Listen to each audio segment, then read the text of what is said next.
투자해서 돈을 버신 분도 돈을 잃으신 분도 이 사연이 도움이 되었으면 합니다.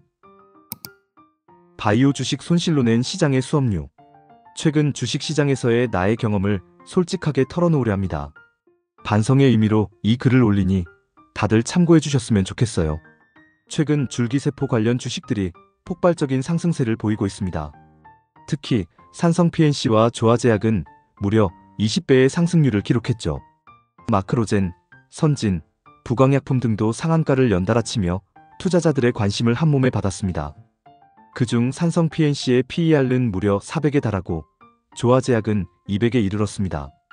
이런 상황 속에서 부광약품이 자회사 안트로젠의 긍정적인 소식을 발표하자 주가는 11,000원에서 17,800원으로 급등했습니다. 그런데 이때 PER은 겨우 40이었죠. 총 2,400만 주의 주식이 단 30만 주의 거래량으로 상한가를 치자 나는 혹시 이 주식도 PER 200까지 갈 수 있을까? 라는 호기심에 17,800원에 100주를 매수했습니다. 그런데 거래량이 급증하며 순식간에 900만 주, 다음 날은 1000만 주로 치솟았습니다.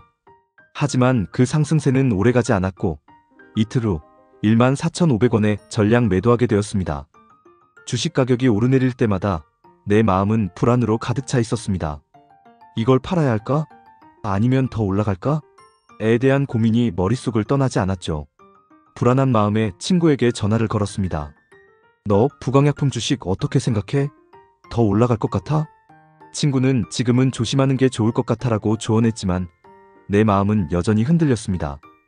또 다른 친구와 통화할 때는 그냥 팔아버려. 손해가 크면 어떻게 할 건데? 라는 말에 더 불안해졌습니다. 나도 모르게 혹시 더 오를까봐 팔지 못하는 거야? 라는 생각이 머릿속을 맴돌았습니다. 주변의 의견이 나를 더욱 갈팡질팡하게 만들었죠. 손실을 본 후 처음으로 떠오른 생각은 코스톨라니 선생님의 말씀이었습니다. 그는 과매수 상태에서 매수하는 것의 위험성을 강조했죠. 다시 그의 투자의 비밀을 읽으며 깨달았습니다. 사람들은 주가 하락으로 인한 손실을 참지만 상승할 때 놓친 이익에 대해서는 억울함을 느낀다고 하더군요.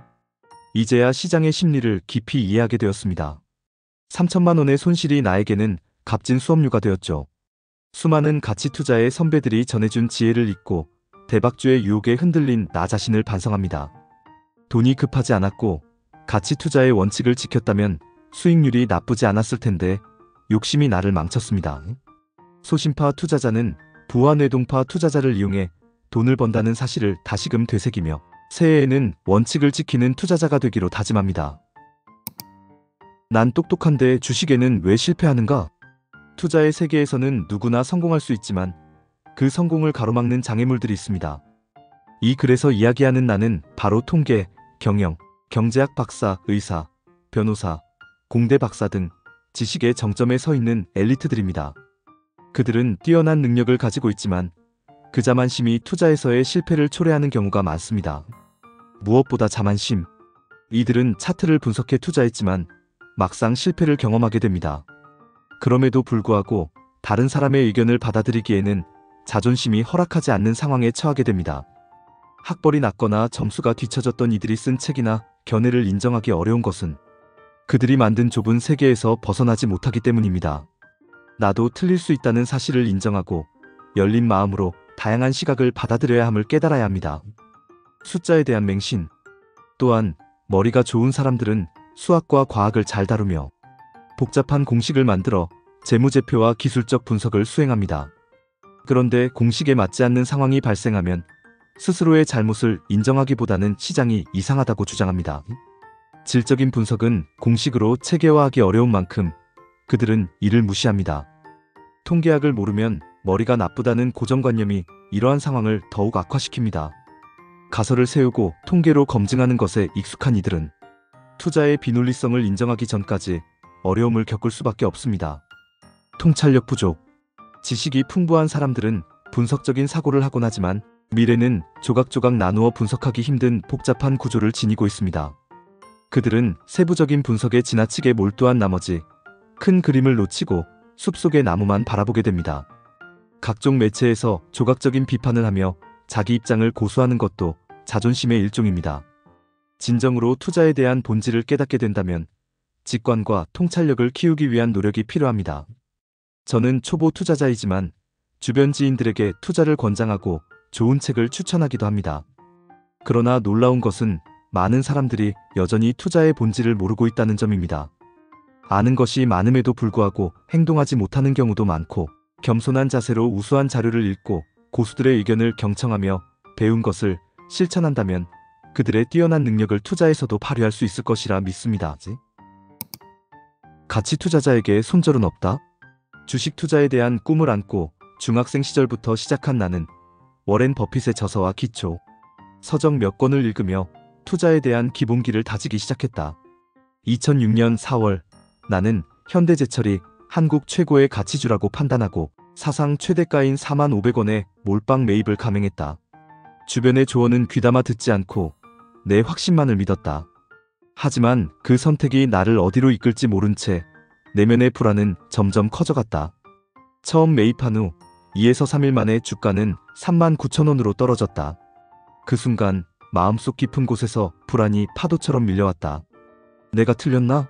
주변의 조언을 무시한 것이 잘못된 선택이었나? 그런 생각에 사로잡혔다. 하지만 나는 얼씨구나 하고 추가 매입을 결정했다. 37,500원으로 떨어졌을 때는 이렇게 좋은 주식이 다시 이런 가격을 넘지 않겠지라는 판단에 남은 돈을 모두 올인했다. 그리고 35,000원대로 하락하자 분노와 절망이 나를 휘감았다. 가치 투자자에게 손절은 없다. 라는 오기가 생겼지만 그 오기는 내 마음속의 혼란을 더욱 부추겼다. 이렇게 힘들게 얻은 주식을 포기할 수는 없지. 라는 생각이 나를 괴롭혔다. 보유 물량을 미수금으로 사들였지만 다음날 주당 약 400원의 수익이 발생했을 때조차 내 마음은 편치 않았다. 이렇게 하면 되는구나 라는 착각에 빠지면서도 불안한 마음은 가시지 않았다. 그 후의 일은 악몽과도 같았다. 보유 물량의 200% 이상을 미수로 몰빵하고 주가는 오르락내리락하며 결국 현대제철은 32,000원대에 이르게 되었다. 내가 정말 이렇게 미쳤나? 왜 이렇게 힘든 길을 선택했지? 라는 자책이 내 마음을 괴롭혔다. 마지막으로 종목을 바꿔 파라다이스의 미수 몰빵을 시작했지만 다시 현대제철에 돌아가 2,000원 가까이 하락을 경험했다. 30,000원 선이 위태로워지고 나는 순 보유 물량을 대대적으로 처분해야 하는 상황에 직면했다. 안 돼. 29,000원에 팔라고? 말도 안 돼. 여기서 포기할 수는 절대 없어. 하지만 내면에서는 절망과 두려움이 싸우고 있었다. 결국 마이너스 통장으로 미수금을 메꾸고 산 물량을 모두 보유하기로 했다. 그러나 그 결정이 과연 옳은 것인지에 대한 고뇌는 계속되었다. 결국 32,000원에서 33,000원대에 매도하여 마이너스 대출을 갚았지만 초반 원금 대비 거의 30%의 손실을 보았다. 그 시기는 분명 내가 미쳤던 순간이었다. 내면의 갈등과 불안이 나를 지배하고 초심이 흔들리는 순간을 겪으며 나는 깊은 고통을 느꼈다. 하지만 그 이후로는 현대제철을 팔지 않았고 다른 종목들을 발굴해 현재 포트폴리오에 추가하고 있다. 현대제철은 지금도 내 포트폴리오의 50% 이상을 차지하고 있으며 그에 대한 믿음은 여전히 변함이 없다. 새로운 원칙도 세웠다. 미수를 다시 하면 내 손을 자른다. 매입 후 3년 이내의 매도는 금지한다. 이 교훈을 잊지 않으려 한다.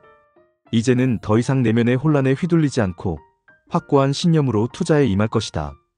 여러분의 사랑으로 채널이 성장하여 멤버십이 오픈되었습니다. 커피 한 잔 가격으로 다양한 소통과 영상 제작에 큰 도움을 주실 수 있습니다. 한 해 동안 큰 사랑 주셔서 감사합니다. 새해 복 많이 받으세요.